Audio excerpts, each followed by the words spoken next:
नमस्कार बच्चों। तो आज हम पढ़ाएंगे एनसीईआरटी की साइंस जो 10th क्लास की है, जिसका पहला चैप्टर है रासायनिक अभिक्रिया एवं समीकरण।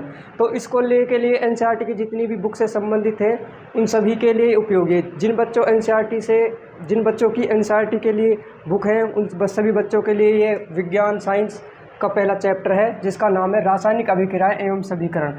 तो रासायनिक अभिक्रियाएं कैसी होती हैं, रासायनिक अभिक्रियाएं और भौतिक अभिक्रियाएं, तो इन्हीं पर हम आज चर्चा करेंगे। तो देखो, पहले भौतिक अभिक्रियाएं।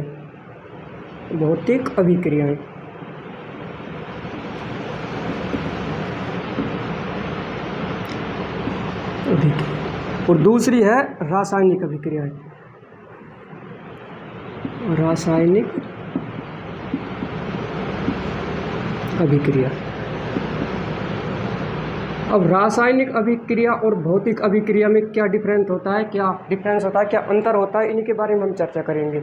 तो बच्चों देखो, भौतिक अभिक्रिया क्या होती है। भौतिक अभिक्रिया ये नया उत्पाद नहीं बनाती है। तो देखो, जो भौतिक अभिक्रिया होती है वो नया उत्पाद नहीं बनाती। जैसे अगर हम एक सेब को काटेंगे तो उस सेब के काटने पर हमें उसके आकार में परिवर्तन मिलेगा, लेकिन उसके जो रस है, स्वाद है, उसमें कोई परिवर्तन नहीं मिलेगा। केवल उसके भौतिक आकार में परिवर्तन मिलेगा। तो उसके जो रासायनिक के अंदर के गुण हैं उनमें कोई परिवर्तन देखने को मिलेगा। लेकिन रासायनिक अभिक्रियाओं में वह नया उत्पाद बनाती है।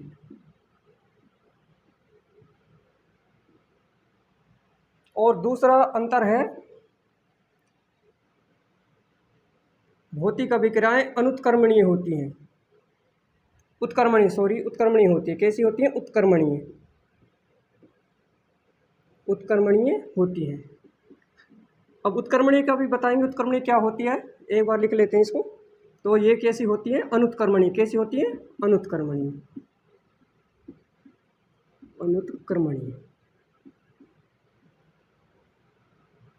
ये होती है। ठीक है। तो देखो, उत्क्रमणीय क्या होता है, अनुत्क्रमणीय क्या होता है। उत्क्रमणीय होता है जो एक दिशा से दोनों दिशाओं में चलता हो, आगे भी चलता हो और पीछे भी चलता हो। जैसे अगर हम बर्फ को अगर पानी में परिवर्तित करना चाहेंगे तो पानी में परिवर्तित हो जाएगा, नहीं हो जाएगा? हो जाएगा ना। अगर फिर इस पानी को हम बर्फ में परिवर्तित करना चाहें, यानी बर्फ में बदलना चाहे, तो फिर इससे बर्फ बन सकती है या नहीं बन सकती? बोलो। तो बन जाएगी, नहीं बन जाएगी?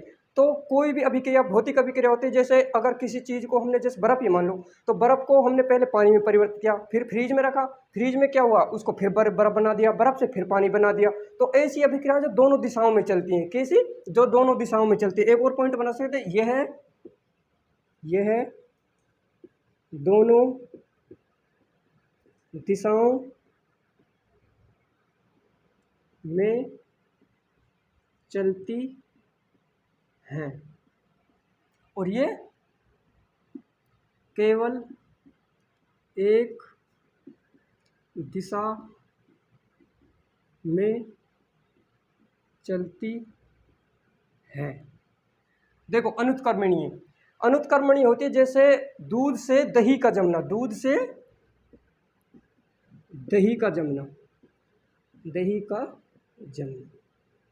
देखो, अनुत्क्रमणीय। अगर हम दूध को एक बार अगर दही में परिवर्तित कर दें, तो फिर दही से हम दूध नहीं बना सकते हैं क्या? लेकिन तो ये क्या होगी? अनुत्क्रमणीय। रासायनिक अभिक्रियाएं अनुत्क्रमणीय थे। अगर एक बार जिस चीज़ में परिवर्तित हो गई, उसके बाद उस चीज़ को उसी चीज़ में परिवर्तित नहीं कर सकते। जैसे दूध को अगर एक बार दही बना दिया तो फिर कितना भी जोर लगा ले, कुछ भी कर ले, लेकिन दही से दूध नहीं बना सकते। लेकिन भौतिक में क्या होता है, जैसे पानी को हमने बर्फ बनाया, फिर बर्फ को क्या बना दिया, पानी बना दिया, फिर पानी को क्या बर्फ बना दिया। तो इसमें उत्क्रमण होता है। मतलब ये ऐसे चलती है, इस प्रकार से दोनों दिशाओं में, और ये केवल एक ही दिशा में चलती है। अगर दूध से एक बार दही बन गई तो फिर बन गई, उसके बाद उसको दूध में परिवर्तित नहीं किया जा सकता। तो समझ आया बच्चों? तो इसको मिटा देते हैं हम थोड़ा। इसके उदाहरण देख लो। उदाहरण इसमें लिख सकते हैं हम,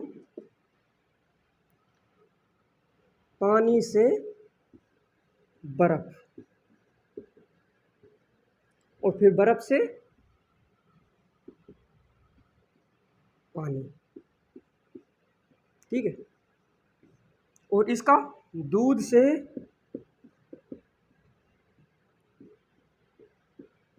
दही का जमना,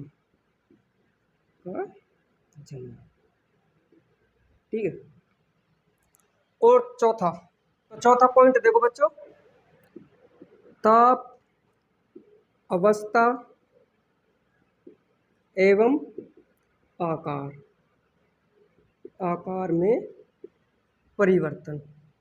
जो भौतिक परिवर्तन होता है उसके ताप, आकार और अवस्था में परिवर्तन होता है, ठीक है। तो इसमें अवस्था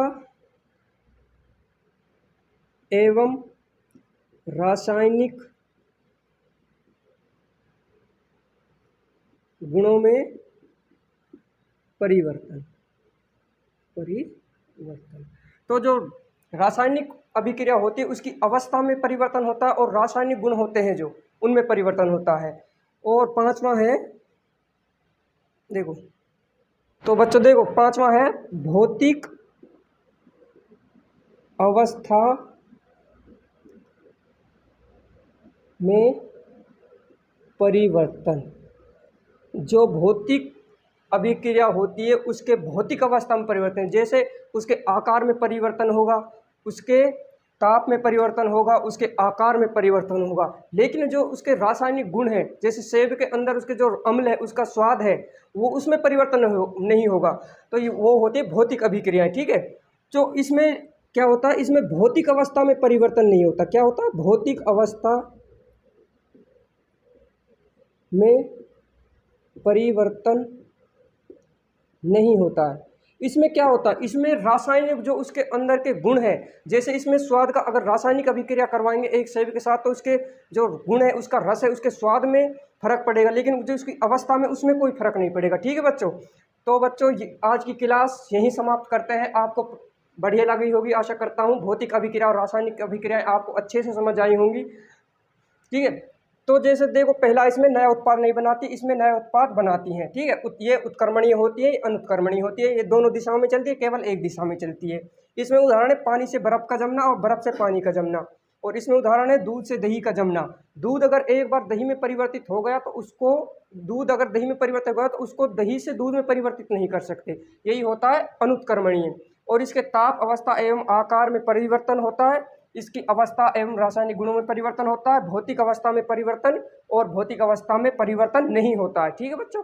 तो हमारे चैनल को सब्सक्राइब करें, लाइक करें, शेयर करें। Thank you.